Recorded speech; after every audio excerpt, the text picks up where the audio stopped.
ये क्या हो रहा है?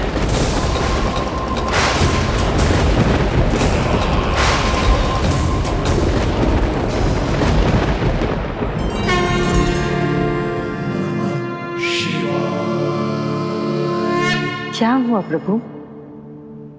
आप अचानक इतने चिंतित क्यों हो गए? कृष्ण ने अपने पांव का अंगूठा अपने मुख में रख लिया है देवी। इसमें चिंतित होने की कोई बात नहीं है प्रभु। ऐसा तो हर बालक कभी ना कभी करता ही है। तो सखा कोई साधारण बालक नहीं है देवी पार्वती, तो भगवान है। यदि वो ऐसे ही अपने अंगूठे को मुख में रखकर खेलते रहे तो अवश्य ही आ जाएगी। कौन आ जाएगी प्रभु? प्रलय आ जाएगी देवी, प्रलय आ जाएगी देवी। हे नारायण जी, क्या हो रहा है?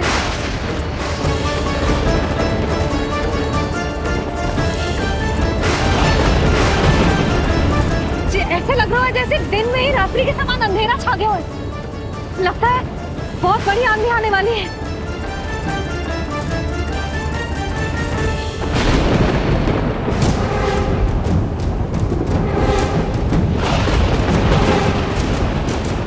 ये भीषण आंधी, ये मूसलाधार वर्षा, तुम दोनों ने ऋषि गर्ग के साथ मिलकर अवश्य कोई योजना बनाई है ना? बोलो बोलो, क्या है वो योजना? बोलो।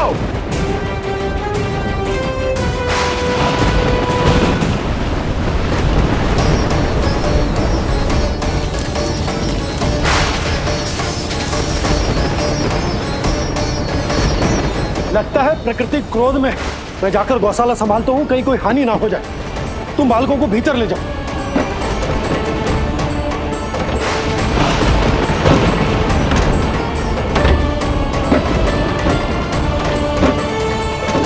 जी द्वार और झरोखे बंद करते हैं। हाँ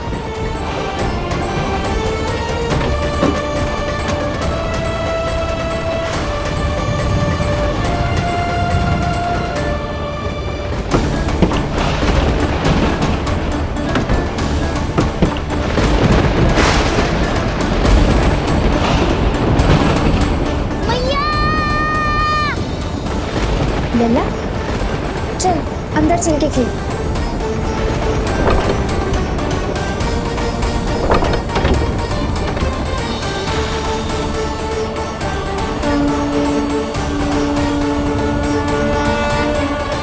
आपके सखा तो ध्यान निद्रा में चले गए हैं प्रभु। इनकी ये अंगूठा चूसने की सामान्य सी क्रिया का कितना घातक प्रभाव पड़ रहा है, इन्हें तो पता भी नहीं है। चाहे जानबूझकर की जाए या अनजाने में हो, सखा की हर लीला के पीछे कोई ना कोई उद्देश्य अवश्य छिपा होता है। पर ऐसा लगता है देवी जैसे उनकी इस लीला के पीछे एक नहीं अनेक उद्देश्य छिपे हैं।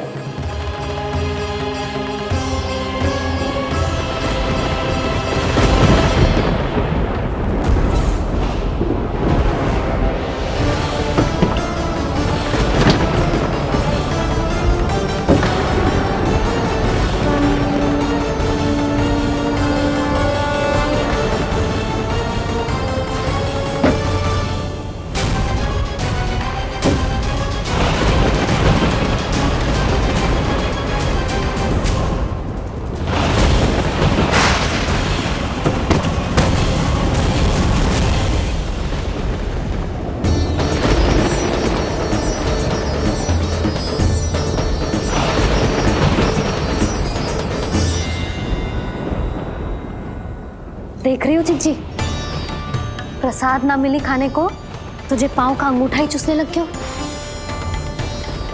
कान्हा, ये क्या कर रहे है? अंगूठा मुंह से निकाल दे लल्ला। अच्छी बात ना है कान्हा। देख कान्हा, तू नींद में है, इसका अर्थ ये ना है कि मैया तुझे अंगूठा चूसने देगी। निकाल अंगूठा मुंह से। आज तो बड़ी शीघ्र इतनी गहरी निद्रा में सो गए हो तुम।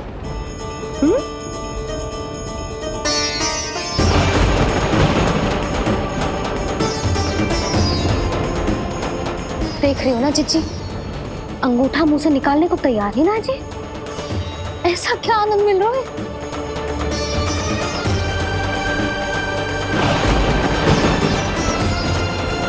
अधिक बल भी ना लगा सकती, अत्यधिक नींद में है, कहीं इसकी आंख ना खुल जाए। रानी भाभी, लगता है तीव्र वर्षा होने वाली है। मैं और भोला भैया के साथ अगले निकल रहे हैं। हो सकता है उन्हें हमारी आवश्यकता हो। हाँ हाँ चलो बोला। चिच्ची, तीव्र वर्षा आरंभ होने से पहले आप और बरदाऊ निकल जाओ। ठीक है, किंतु तुम भी सतर्क रहना। हाँ, आप भी ध्यान से जाओ।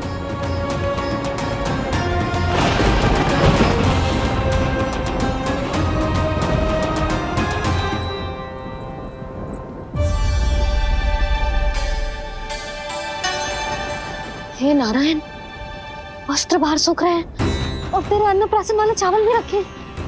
भीतर करना होगा ना चिचान की भी।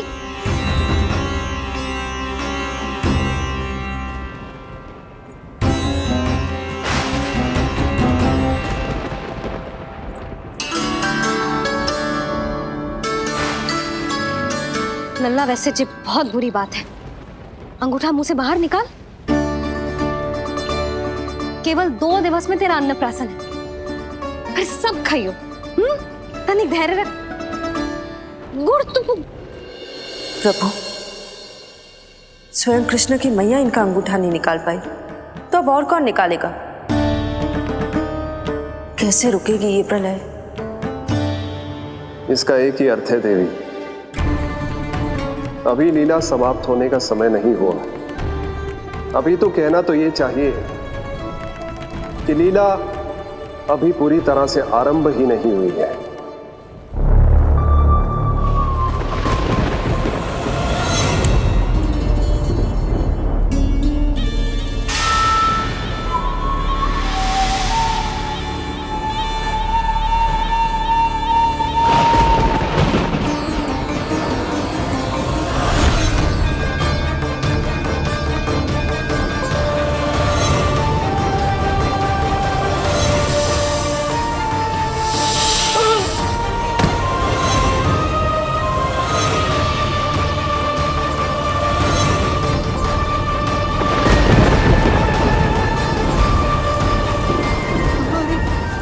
कंस ने प्रलय बुला ली।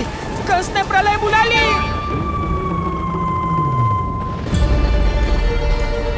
हे नारायण, जे वर्षा तो रुकने वाली ना है। जे गुड़ और गेहूं भीतर रख देती हूँ।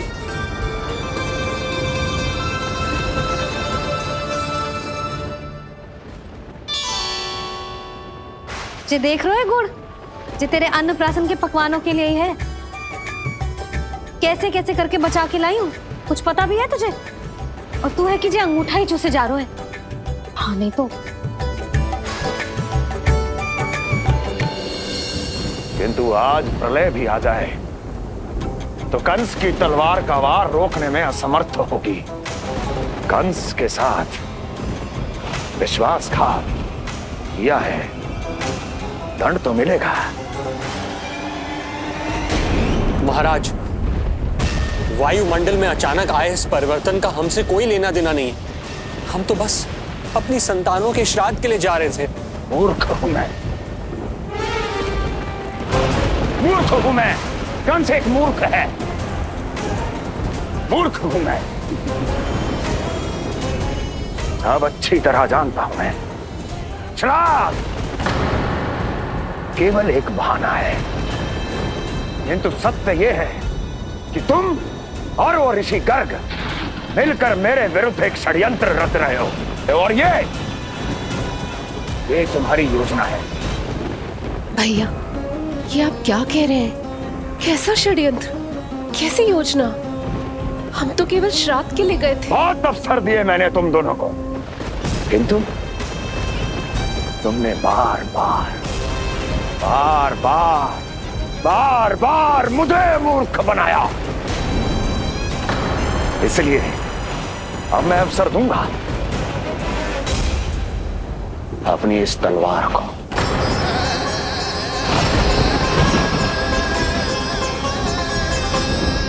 येन केन प्रकारेण साम दाम दंड भेद कोई ना कोई युक्ति लगाकर मैं तुम्हारे उस बालक का वध कर ही दूंगा। पर उस क्षण का साक्षी बनने के लिए अब तुम दोनों को जीवित नहीं छोड़ूंगा मैं।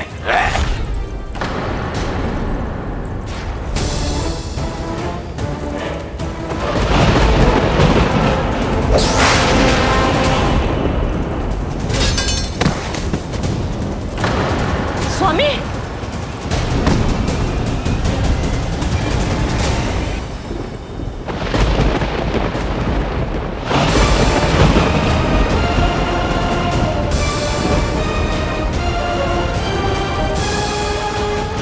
तेरा काल तेरी प्रिय बहन के गर्भ से उसकी 8वीं संतान बनकर जन्म लेगा और तेरा विनाश करेगा, विनाश करेगा, विनाश करेगा।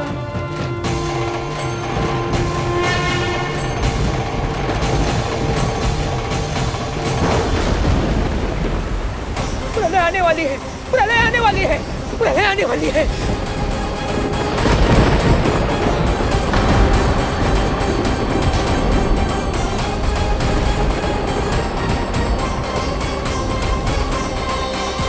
यदि कंस को रोकना, अपने माता पिता की रक्षा करना और चपलासुर के ब्रह्म को मिटाना ही इस लीला के उद्देश्य थे, तो ये सभी उद्देश्य पूरे हो चुके हैं प्रभु। अब तो ये प्रलय रुकनी ही चाहिए। ये केवल सखा की लीला ही नहीं है देवी पार्वती, उनकी माया का उदाहरण भी है। मार्कंडेय ऋषि को दिए गए वरदान को पूरा करने के लिए ही ये सब हो रहा है। कौन सा वरदान प्रभु? प्रभु की माया को साक्षात अपनी आंखों से देख पाने का वरदान।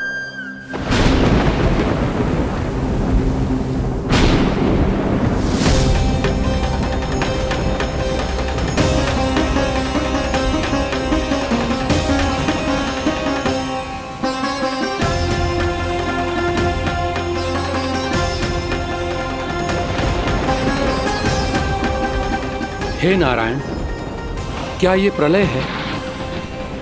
क्या संसार समाप्त हो रहा है? तो फिर मुझे मिले इस जीवन का क्या अर्थ है?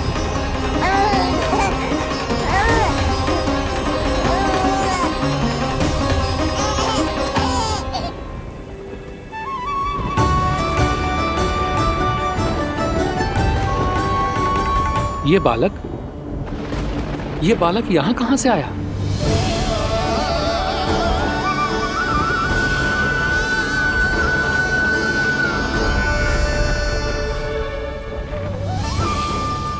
सोते हुए कितना निर्दोष लगता है जी।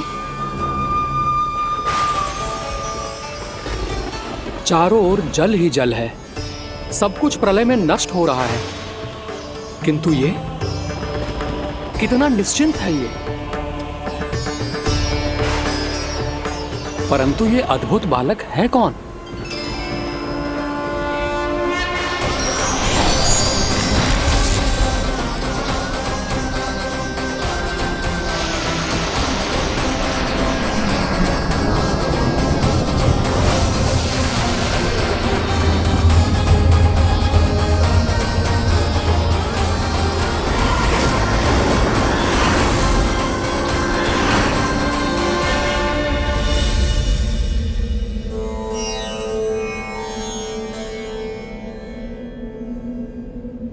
जिन घने काले बादलों ने आकाश को घेरा हुआ था, कहां गए वो? यहां तो प्रलय का कोई चिन्ह ही नहीं है।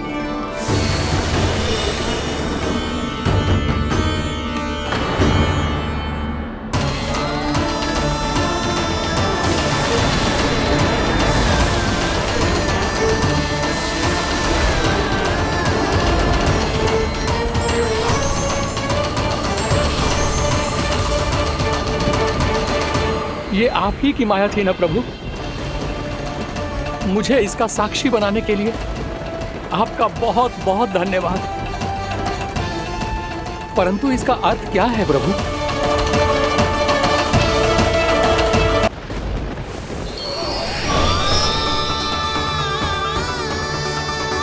प्रभु,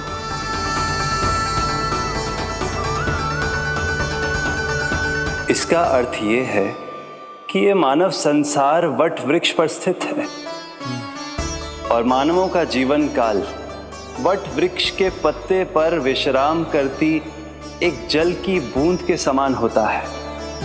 वो बूंद जो किसी भी क्षण नीचे गिर सकती है। आपने तो स्वयं देखा है महर्षि, ये संपूर्ण जगत, ये महाब्रह्मांड मेरे ही भीतर स्थित है। ये उदाहरण है इस बात का कि जो दिखता है उसके कई स्वरूप होते हैं। जो आज आप देख रहे हैं वो पहले भी हो चुका है और आगे भी होगा। सब कुछ एक माया है। प्रलय का होना, जीवन का होना, दुख, सुख, सब एक भ्रम है। ठीक उसी प्रकार जिस प्रकार एक जलाशय में दिखने वाला प्रतिबिंब आपकी वास्तविकता नहीं बल्कि एक भ्रम होता है। इसलिए मनुष्य को सदैव ध्यान रखना चाहिए कि जीवन में कोई भी संकट क्यों ना आए, वो इस प्रलय की तरह केवल एक भ्रम ही होता है। ऐसे समय में जो संकट के सामने झुक जाते हैं या अधर्म का साथ देते हैं, वह स्वयं को उस भ्रम रूपी प्रलय में डुबोकर नष्ट कर लेते हैं।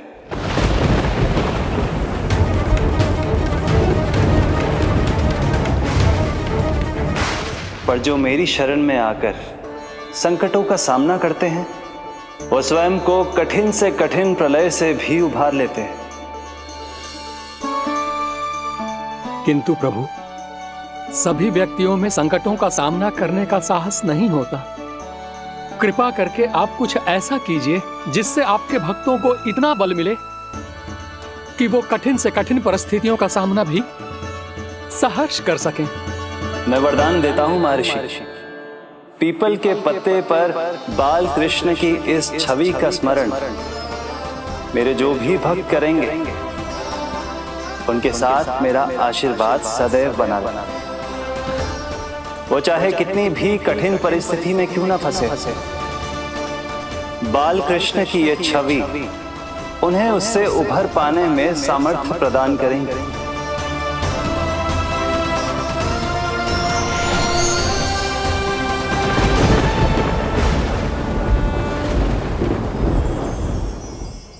अद्भुत।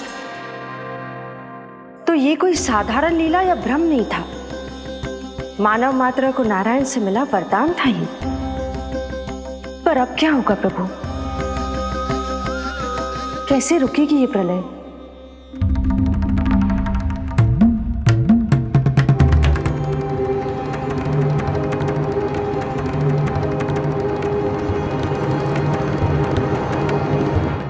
क्या सोच रहे हैं प्रभु? क्या आप रोकेंगे ये सब? नहीं प्रिय, ये कृष्ण की माया है, वही इसे रोक सकते हैं। पर मैं अपने सखा से भेंट करने अवश्य जाऊंगा। पर पिछली बार की तरह बिना उपहार लिए नहीं।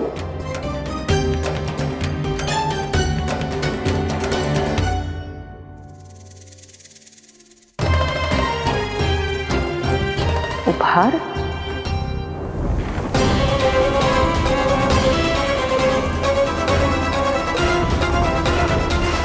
आप तो प्रलय का भी सामना करने के लिए तैयार थे ना भैया? अभी तो प्रलय भी नहीं आई और आपकी ये दशा हो गई। महाराज,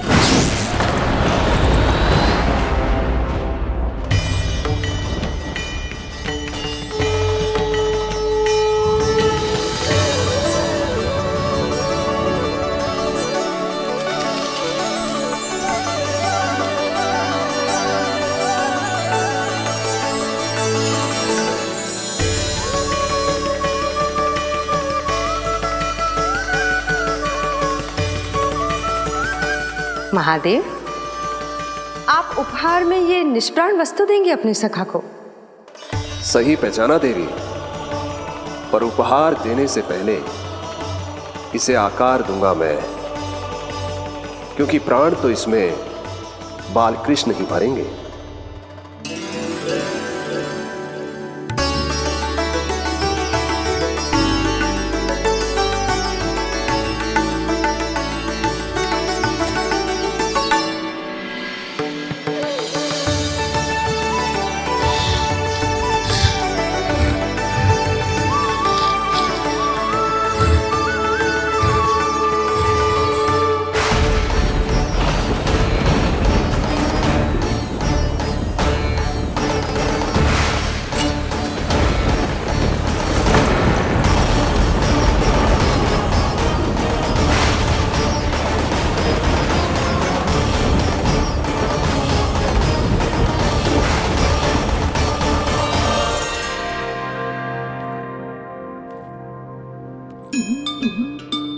मुरली, बस उन्हें मेरा उपहार अच्छा लगे। यदि यशोदा मैया ने आपको अपने सखा से मिलने से फिर से रोक दिया तो? इस बार चुपचाप छिपकर उनकी दृष्टि से बचकर जाऊंगा देवी पार्वती। उन्हें पता ही नहीं चलने दूंगा। संभालिएगा प्रभु, यदि यशोदा मैया ने आपको पकड़ लिया तो लेने के देने पड़ जाएंगे महादेव।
जे रहे चावल जानकी को कही थी मैंने भीतर रख दे, छोड़कर चली गई बाहर, कुछ याद ही ना रहते ऐसे।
कान्हा, अंगूठा निकाल दे नन्ना, नहीं तो रुक जा, मुझे ही अंगूठा निकालना पड़ेगा तेरा। पूरे वस्त्र भीग गए मेरे, कहीं मेरे कारण इसका श्वास ना बिगड़ जाए। वस्त्र बदल के आ रही है मैया।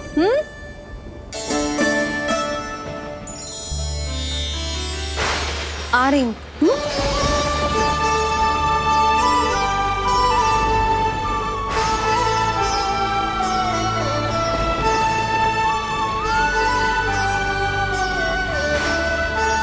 ये है महाराज, और आपका पूरा साम्राज्य भय पर ही टिका हुआ है। यदि आप भी इस तरह से भयभीत दिखाई देंगे तो आपके साम्राज्य को डगमगाने से कोई भी नहीं रोक पाएगा। एक बार आपने ही कहा था ना कि अपनी दुर्बलता कभी किसी को मत दिखाओ।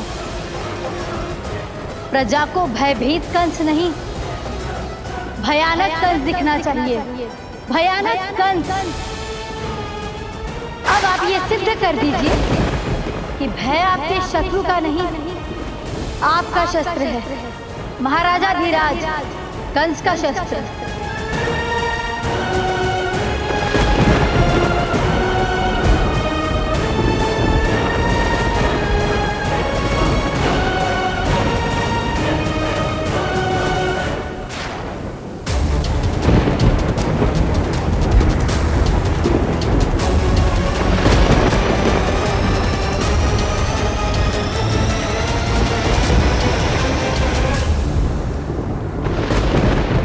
उससे क्या भयभीत होना जो स्वयं भयभीत हो, उससे क्या भयभीत होना जो स्वयं भयभीत हो। सखा, इस माया को विराम देने का समय आ गया है।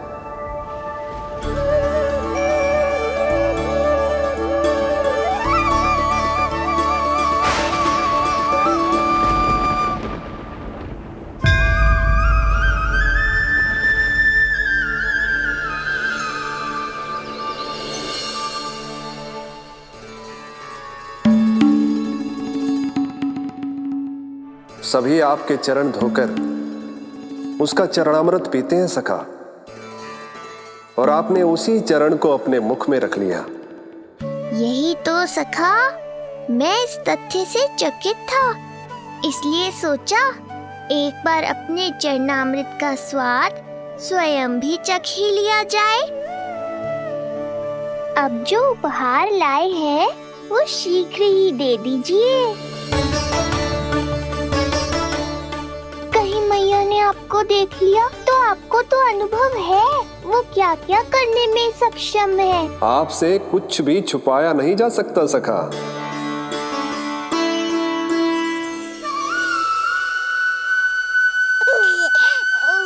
इन अधरों पे पांव के अंगूठे से अधिक ये मुरली शोभा देगी सखा।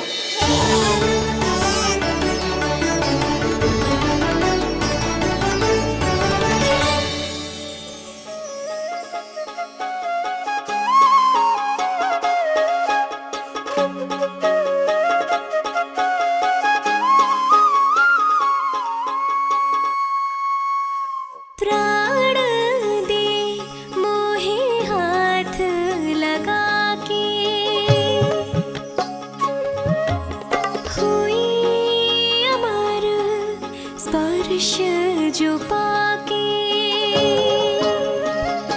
काठी को जीवनमय कर दिया, मधुर हो गई सारी। मन प्रसन्न मेरा तन प्रसन्न, प्रभु आज से मुरली हुई है तुम्हारी। मन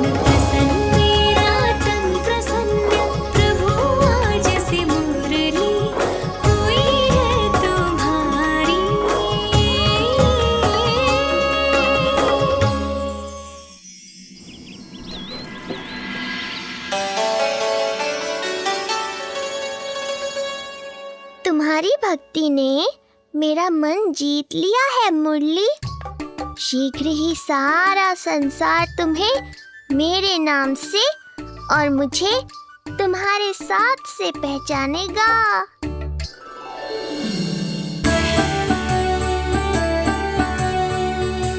प्रभु, मेरे प्रभु, इस अनमोल भेंट के लिए आपका बहुत बहुत धन्यवाद सखा।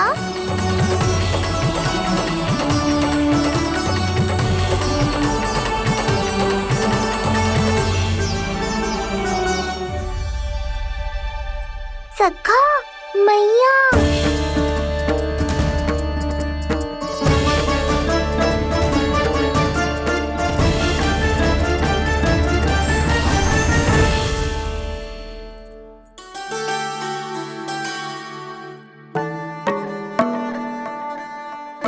अच्छा जी, तो तूने अपना अंगूठा मुंह से निकाल ही दियो। बड़ा उपकार कियो अपनी मैया पे।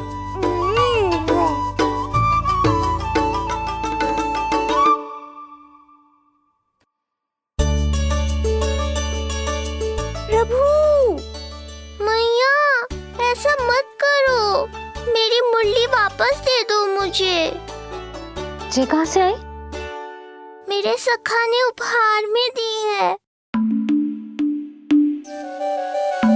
मैंने तो सोचा भी नहीं था मैया कि मेरे अंगूठा मुंह में लेने से इतना सब कुछ हो जाएगा। तेरे मुख पे छाई ये दृष्टता की छाया साक्षी है। ये जो भी हुआ, ये तुम दोनों, उस ऋषि गर्ग और तुम्हारे उस पुत्र का किया धरा है, जिसे तुमने मुझसे छुपा रखा है। जो स्वयं दूसरों का बुरा करते हैं, उन्हें सदैव यही लगता है कि उनके पीठ के पीछे उनके विरुद्ध कोई न कोई षड्यंत्र हो रहा है। मुझे तनिक भर भयभीत देखकर इतना साहस आ गया तुझमें कि मुझे प्रत्युत्तर देगी। लगता है तुम दोनों महाराज की तलवार के वार को भूल चुके हो।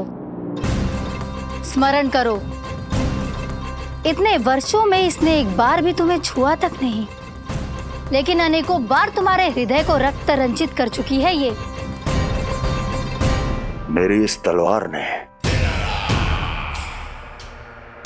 तुम दोनों की 6 संतानों का रक्त चखा है, और अब एक और संतान के रक्त में स्नान करने वाली है ये। वो संतान जो गोकुल में पल रही है। बस कंस भैया बस, बस कंस भैया बस, बस कंस भैया बस।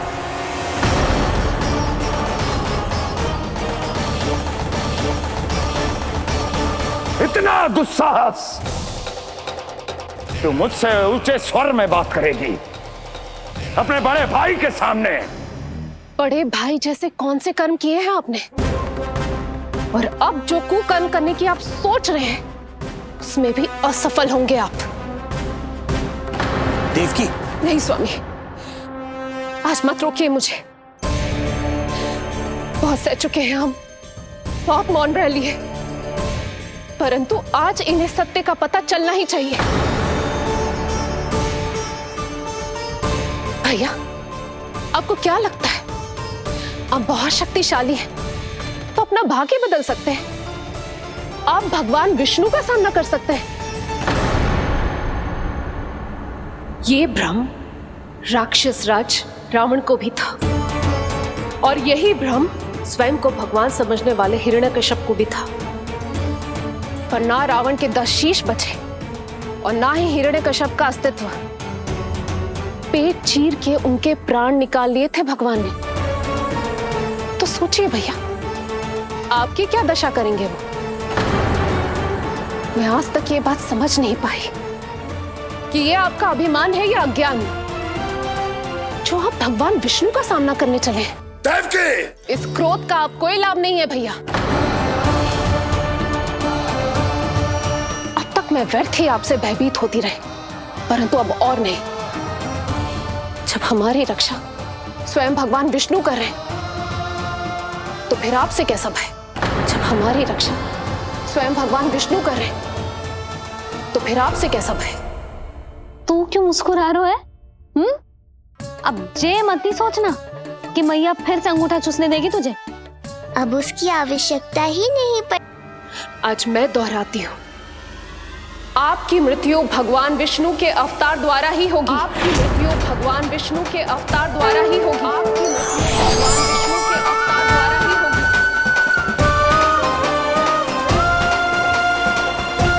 होगी। भले ही वो कहीं भी क्यों ना हो।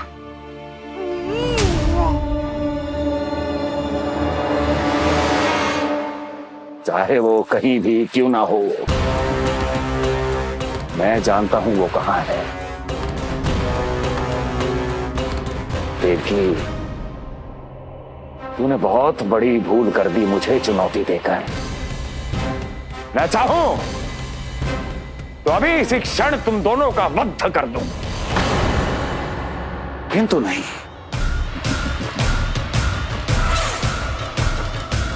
तुम्हें श्राद्ध करना बहुत प्रिय है ना? तो ठीक है, तो अब मैं तुम दोनों का वध तभी करूंगा जब तुम दोनों अपनी 8 संतानों का श्राद्ध एक साथ कर चुके होगे।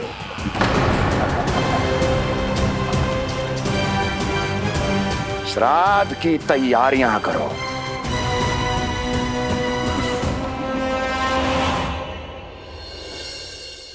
मैया अन्नपूर्णा की कृपा से आज अन्नप्राशन के सभी कर्मकांड अच्छे से हो जाए, भोजन स्वादिष्ट बने और मेरे कान्हा को प्रिय लगे।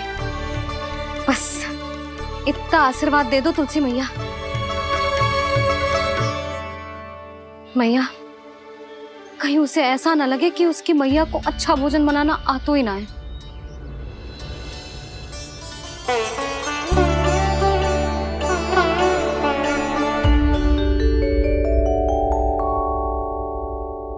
वाह मैया, इतने दिन तक तो कुछ खाने को दिया नहीं, और अब जब खाने का अवसर आया है तो व्यग्र हो रही हो।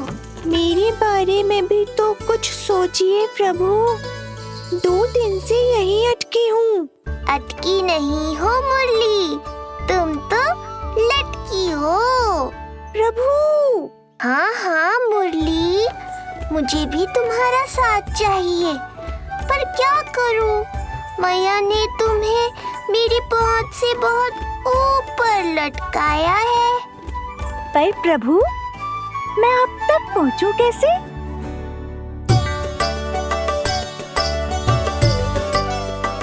प्रभु, सोचिए मत, कुछ करिए।